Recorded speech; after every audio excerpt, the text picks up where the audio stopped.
Hello and welcome to OnlineGroomingSchool.com. My name is Yvonne and we have Tabitha here today.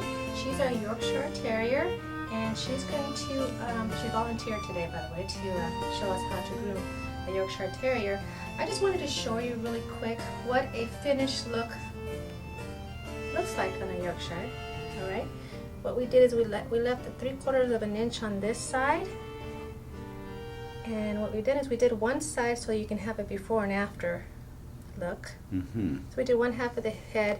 The head is not completely done yet, but once we have both sides, then we can even it all out and make it balanced. Okay, I'm gonna go ahead and turn her over, and you can see that's what we started with.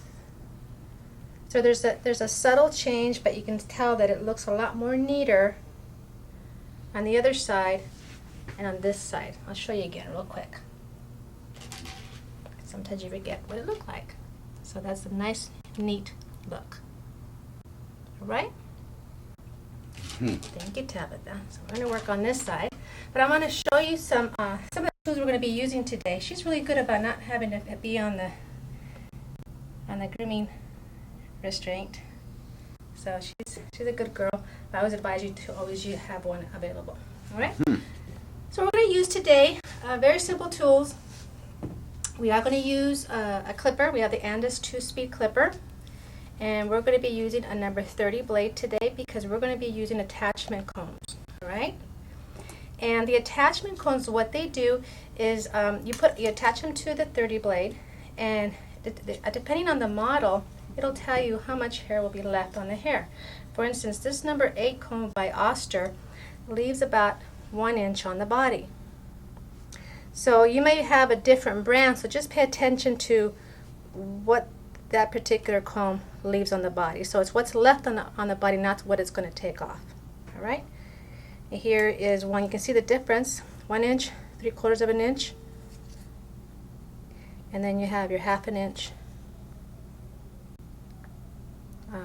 attachment comb. All right. We're also going to use straight curves. Some straights there. I also have straight shears, excuse me. All right, and then we also have the curves. And these come in really handy. You should always invest in a good pair of thinning shears. I'm going to use a greyhound comb just to comb out the hair. And then I always like to have a cordless clipper handy for any small areas I might be having trouble getting to.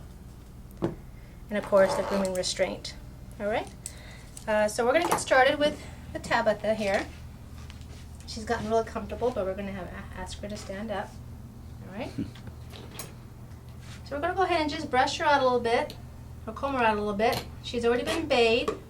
All the pet hygiene stuff has been done on her. As you go on to purchase a video, if you're purchasing this video, it's just to learn how to groom a Yorkie, that you can go online to view the pet hygiene. And also if you're purchasing the whole set, you can view the pet hygiene.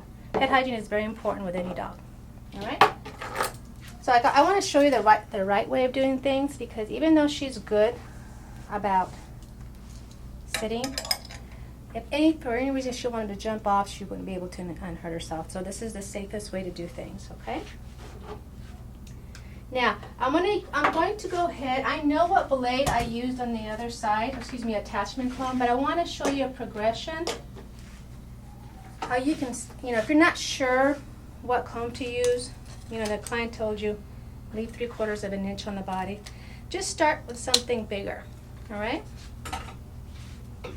Let me get started here. I'm just going to go down the coat. Now you can see, she actually requested that we leave 1 inch on the body. This is 1 inch comb, and it's really not doing anything. But, with all intents and purposes, this is the way I learned. I just started going with the bigger comb and seeing what that did. So you can see there's not a whole lot coming off. So what that tells me is I'm going to go to the 3/4 of an inch attachment comb. Now Silky, because she's silky, the coat doesn't pick up as nicely, and So you just continue until you're satisfied, until it's laying nice and flat. A little bit of warning when it comes to terrier hair is that you need to know when to stop. You can keep going and going and going. We're back with Tabitha here, and in her finished look with her little red bow. I think maybe the bow's bigger than her head almost. She's like, look at me. Hi, Look at Tabitha. me, yeah. So you can have fun with dolls like this. You can put little bows on them. Also, you ask, we just buy gallons of perfume. We put them in little containers, but ask the client if it's okay to put a little bit of a cologne on them. And when you're putting the cologne, make sure it's not hitting their eyes. And just a little finished look, and she's ready to go out into town. So there you go. Like I said, go ahead and just view the video several times, at least 3 times. Save this one for last if you happen to have purchased the entire program, and play a little bit with it with the combs. Start with the larger comb and then work your way down until you get the desired length. That's it basically. I thank you for watching, and thank you, Tabitha, for being such a good girl. Well, thank you, Yvonne. And Tabitha. Hey, girl. Tabitha. Hi, girl. Okay, thank you so much for being on the show with us. Okay.